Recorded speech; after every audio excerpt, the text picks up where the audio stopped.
Hi, Dan here. Hope you're doing really well. Now that's one of my very favorite bass lines. I love it. And I'm going to teach you how to do it in this lesson. So I'm going to start off showing you exactly how to play it and then explain a few of the double stops, which is what's going on, and how you might create your own bass lines using that. So first chord. By the way, I decided to use a nappy, or a diaper as you call it in the States, because that's exactly what Tony Levin used on the session. He needed a sort of dull, thuddy sound, so that's what he had to some of his daughter's nappies lying around, and that's what he did. So I decided, why not do that? So the first chord is C minor, and I'll explain the theory behind it, but I'll show you first how to play the bass line. So we're starting on the 8th fret of the E string, and after that, going 2 frets higher to the A string. Now he would have played a 5 string. Music Man Stingray like this. There's a really cool section at the end which goes to a low E flat. So if you've got a 4 string, you can play all of this, the double stop section anyway. There is a low E flat later on, I'll show you. So you've got that first. You've got 8th fret C on the E string, and then 10th fret G on the A string. And that's a double stop. A double stop is when you play 2 notes at the same time, and this whole bass line is built around that idea. Now, I find it quite awkward to play this. It's almost like you have to finger a chord, because you've got these 2 notes up here and the notes down here. It's like a little bass line portion and a little 2-note portion. So after this, I find it useful to, there's probably loads of ways of doing this, but what I'm doing is, as I'm playing those bass notes, I'm preparing my little finger and first finger. So I've got the little finger on the 10th fret of the D string and first finger on the 8th of the G string. And that's your double stop. So I'm preparing that even as I'm playing these low bits.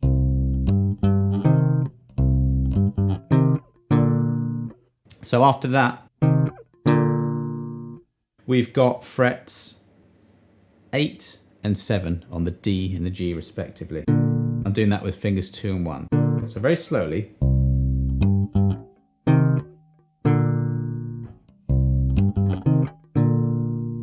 Then it does the same thing but reverses it.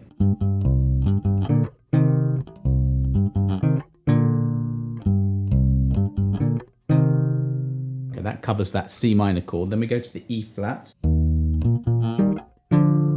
Same idea. Now this time we had, actually at the beginning I'll show you. That's a minor third. And the second one is a major third. So minor third, major third. Now we're using the same shapes, but this is a major third to a minor third. I'll go into that a bit deeper later, but for now I'll just show you. So this time the little bass portion is exactly the same. We're going 11th fret E string to 13th fret on the A string. And I'm again preparing those fingers, just putting a finger in the future, just hovering over the next note. That's a way to get there in time and right on the beat. Talking of beats, it's in 3/4 by the way. Dun dun dun dun dun dun dun 1 and 2 3. So we've got the 11th to 13th fret. Very slowly and clearly, we've got 13th fret on the D string and 12th fret on the G string. And I'm using, again, you could do what's comfortable for you, but I'm using little finger to second finger. And then I'm going 12th fret, 10th fret, 12th fret D string, 10th fret G string, and I'm using third to first fingers. And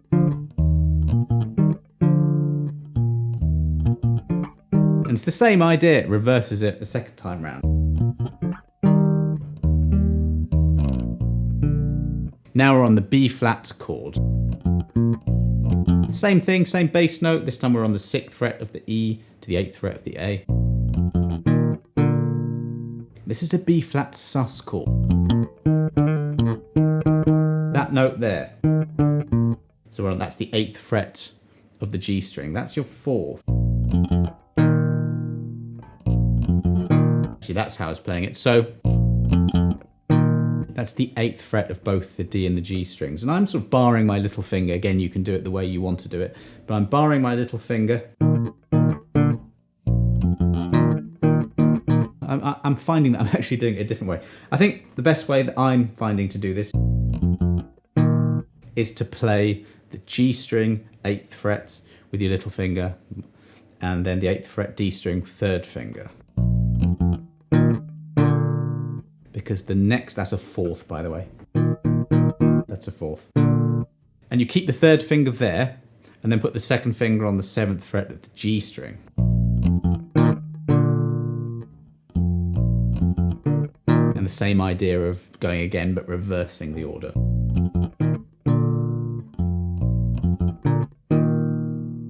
And then a little hand shift to the 10th fret of the D string, or A string, sorry. We go back to the first chord again. Now, a word about effects here. So I tried to get close-ish to Tony Levin's tone. The way I did that was to use that the diaper or the nappy here. You can use any sort of mute. You can hear there's a slight thud to the sound. There's also, I can hear quite a bit of top end. I think he's using a compressor. Also, I just boosted a bit of the top. I don't usually use the EQ on my bass, but I did on this occasion because I could hear some real high end going on there. I don't want to get too bogged down by the technique though, because you know, in the studio with Peter Gabriel, there would be tens of thousands of pounds worth of equipment and expert engineers. So I'm not going to. I personally don't like to get too bogged down into that sort of the geared side, nailing the tone too much. Close enough is good enough for me. I don't know whether I can hear a very short 16th note delay there as well. I put a little bit of that in the intro, but you know, there's some ideas for you to use if you want to get closer to the technique or sort of to the tone. So yeah, that's what I think I heard. I think I heard that. Could be hearing this delay. Let me show you that very slowly. So it starts off the same. That bit. So you got frets 8 to 10 on the E and the A strings. And that little minor third, major third double stop. Frets 10 on the D and 8 on the G. And then 8 and 7 on the D and the G. And then, so this is what I think it is anyway. Might be wrong, but this is what I'm going with. 2 on fret 6 of the E string, 2 on fret 8 of the E string, and then 2 on fret 10 of the A string. Either way, look very closely when I have my little finger on that G on the A string. And as soon as my first finger is finished on this 6th fret, it's already on its way to the next notes. That's how, in any kind of technique, that's how you're going to play in time and play precisely, is to just have, like I said before, have a finger just in the future hovering over the next note. That's the main verse bass line, and then there's just some long notes that I'm sure you can work out yourself. I'm going to do that really cool section later, the outro section, but before I do, I just want to explain a few things. We're in the key of C minor here. C natural minor, so that's frets 8, 10 and 11 on the E and the A strings, and then 8 and 10 on the D string. This is really important to know for working out bass lines and also for creating your own bass lines. So when you listen to songs and you need to use your ear to hear what is going on, it really helps to know what key you're in. So we're in the key of C natural minor. And that's just a root to a fifth. That's a really common bass movement, and you learn to hear this. And part of that is by recognizing intervals. Intervals come from scales, that's why we're doing this. Now, earlier on I mentioned thirds. All that is just when you play any note, and then you count that note as 1 and just go up the scale till you hit 3. So that note there, if I go 3 up from there, I find a third, okay? Sounds a bit muddy here. Up the octave, that's where Tony was playing it. And that's a minor third. You've got 2 types of third. A minor, basically, so I'm on the 10th fret of the D and the 8th fret of the G. If you can see a fret gap between those notes, that's a minor third. Also sounds like Smoke on the Water.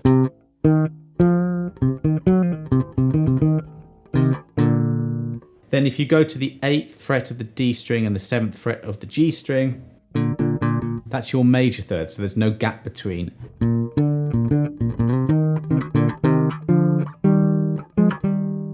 And you can go up and down a scale playing thirds. And I'm not sure that Tony Levin thought about it as analytically as this. He probably knows his shapes and knows that that sounds good and just figured something out. But I think this is a good way of breaking things down, and also for you to maybe come up with your own bass lines. Because, look, that's a C minor. Then we go to E flat, that's an E flat major chord. E flat major and C minor are related. They have exactly the same notes. The next note in the scale, check this out, would be F. I know this isn't the bass line, but you can do exactly the same shape that worked over that C minor over this F. So you can start to improvise your own bass lines based around Tony Levin's idea. The next chord in this sequence would be G.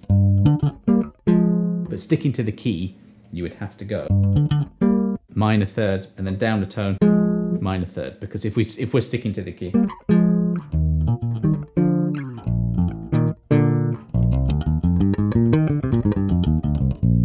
The B flat,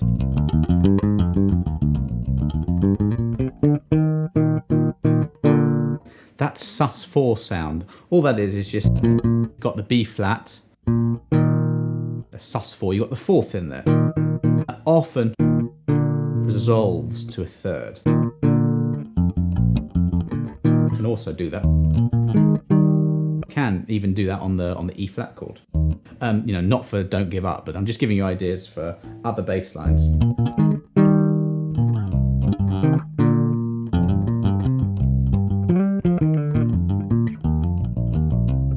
All I'm doing there is just playing notes from C natural minor, because that's the key.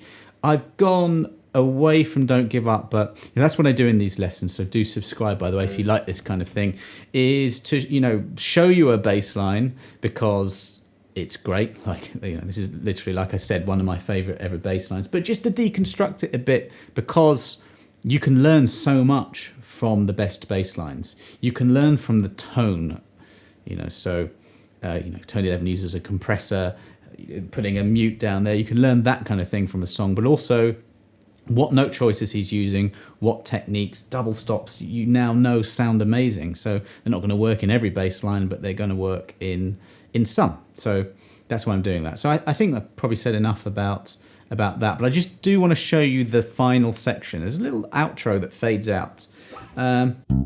This is a really great album. I'd listen to the whole thing. I'd listen to anything Tony Levin has done, but anything he's done with Peter Gabriel. And Peter Gabriel would be influenced by anything. And so there's a bit of a world music kind of vibe at the end here. And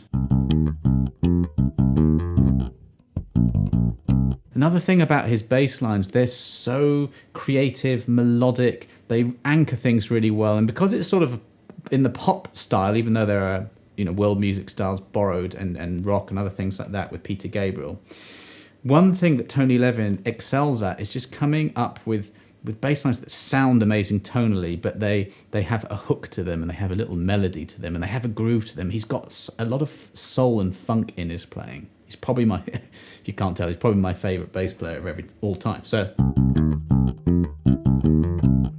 really simple. We're in that same key again, so we're starting C, 3rd fret of the A string. I'm just doing C, E flats on the 1st fret of the D string, and F's on the 3rd fret of the D string. Hammer on there. That little bit there, G on the 3rd fret E string. B flats on the 1st fret A string, C's on the 3rd fret A string. So G, B flat, G, back to the B flat, then to the C. Really simple.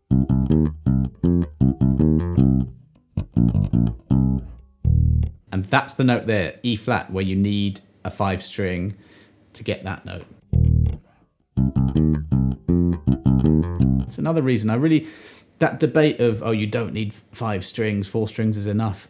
Tony Levin uses a 5 string. He doesn't use the 5th string all the time, but just every now and again he does, and it's just that weight. It gives it a bit of gravity. I really like it.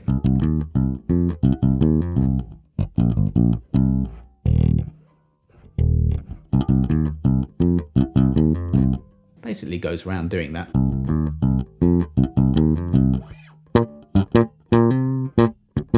I think he does that. I can't remember, but it's something like that. So what's that? That's frets 8 to 10 of the D string. And again, notes from the C minor pentatonic. Giving you this because, you know, if you want to add a fill, or you want to make up a bass line that's similar.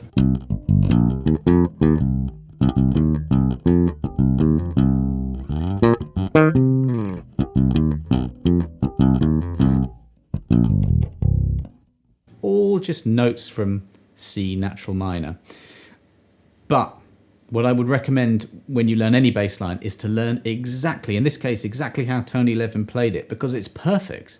And notice that when I was just improvising there, I was just illustrating a point. But if you want to craft a bass line, remove notes, leave space, remove notes, concentrate on phrasing and great tone, and come up with something simple. And I think it is. It's simple, but played extremely confidently, extremely well in time. Great note length, perfect timing. Look, some articulations in there, hammer-ons. Really short note. And now these are the things that I learn when I listen to, for example, Tony Levin's playing. Right, I think I've spoken enough about this amazing bass line. I hope you got something from that. You know, go back, slow down the video, pause, you know, rewind to get that bass line down. Remember, it's all about making sure that your fingers are prepared for the next notes, because you've got some notes on the bottom 2 strings and some on the top, and it's quite difficult to jump around to do that. So take your time with it. If you did enjoy this lesson, please like, share the video. Please do subscribe. I do at least 2 videos every week. And other than that, thanks very much for watching. Any questions, by the way, put it in the comments below. I've done quite a lot of videos recently based on what people you know, have questions that people have. And my next video, I think, is going to be a bit more on double stop. So if you're interested in that, subscribe, hit the notification button. But thanks for watching. See you next time.